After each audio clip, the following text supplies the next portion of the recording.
So keep your head up, princess, for your crown falls. Know these voices in your head will be your downfall. I know it. 前两集我们跟大家讨论了为什么黄金不是投资品，不具备投资价值，以及为什么黄金不能抵抗通胀，没有保值增值的功能。那一定会有人问，既然这样，为什么各国央行都在把黄金作为自己的重要储备呢？我先来跟大家讲讲黄金在历史上起起伏伏的故事，这样比较有助于我们后面的讨论。故事发生在1816年，在英国开始实行一种货币制度，叫做金本位制度。什么是金本位制度？实际上就是把黄金当作货币用。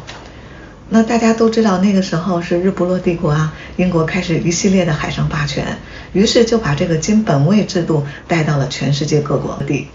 那各个国家呢也都认可黄金作为世界货币，大家心里也比较踏实，所以这个制度一直平稳地运行了几十年。到了19世纪末的时候，由于战争的发生、经济的发展以及金矿的开采的问题等等，大家突然发现，这个黄金不够用了，于是各国又开始想其他的招，制定了五花八门的政策。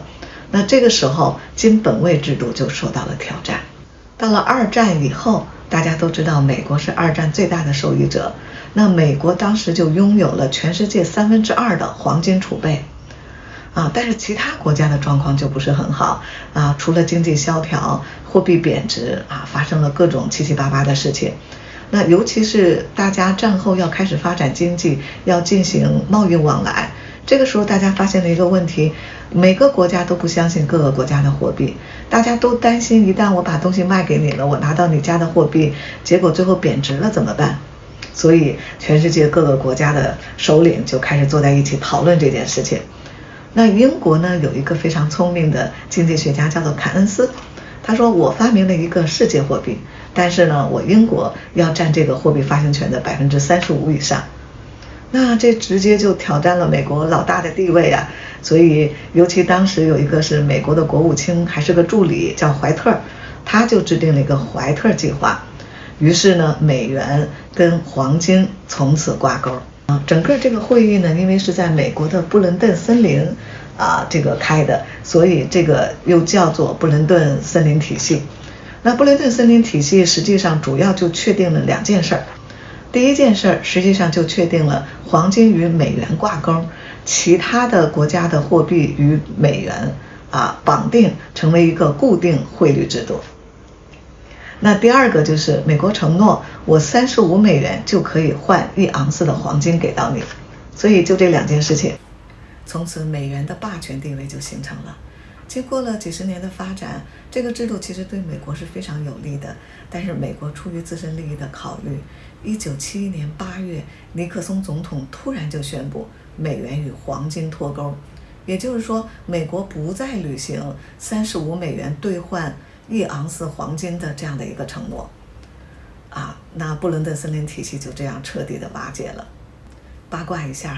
据说尼克松总统的这场货币战争实际上是闪电式的，也就是说他实行这种脱钩的这个制度，没有跟任何盟友来去商量，也没有透任何的口风，然后突然间就宣布了。虽然美国做了这些动作，但是由于美国是最大的经济体，所以美元的霸权地位根本就没有被动摇那只不过就是美国不再履行它原来应尽的责任。所以1971年以后黄金与美元脱钩，黄金就不再赋予货币属性了，所以它已经不是货币了。讲完了黄金的故事，那我们回过头来讨论我们的话题，为什么各国央行把黄金作为自己重要的国家储备那我觉得第一点其实就是一种对黄金的那种膜拜，那种高度的信赖和情结。大家都知道，黄金作为特殊的贵金属已经发展了1000年，那黄金从1816年作为一个法定货币也发展了100多年，美元作为一个信用货币也不过就这几十年的事儿，所以大家根深蒂固骨子里面对黄金的那种信赖，我觉得是不是一时半会儿能够磨灭的。所以大家非常坚定地相信，如果世界或者国家出现了极端现象，比如说恶性通货膨胀，比如说战争，黄金还会成为一个最后的支付手段。也就是说，黄金还是一个硬通货，握着黄金就握着话语权，就握着主权。所以我觉得这是一个非常重要的一点。也就是说，各国都在把黄金作为一个非常重要的一个避险的工具。那第三个，我觉得黄金还担任着一个信用担保的一个责任在里面。为什么这么说？因为大家都知道，各国的央行都具有着货币发行权。当你不断的印钞票的时候，你背后如果有黄金储备作为加持的话，那大家对你持有的这个国家的纸币就会有强烈的信心。所以综上所述，我觉得3点：第一个情节，第二个这个避险工具，第三个信用担保工具。我觉得这3点是各个国家为什么把黄金作为自己重要储备的一个主要的一个原因。最后我们来说一下我们老百姓在这个个人理财过程当中如何看待这个黄金。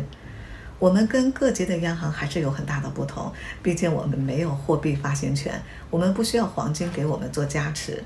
但是黄金还是有避险的功能。我还是那个观点，如果你对黄金有着情有独钟的爱和那种高度的信赖感，以及你相信世界会有很黑暗的那一天，那你就买一点点黄金，放在自己家子里面的柜子里面，那我想你会睡得很安稳，余生都过得非常的幸福和美满。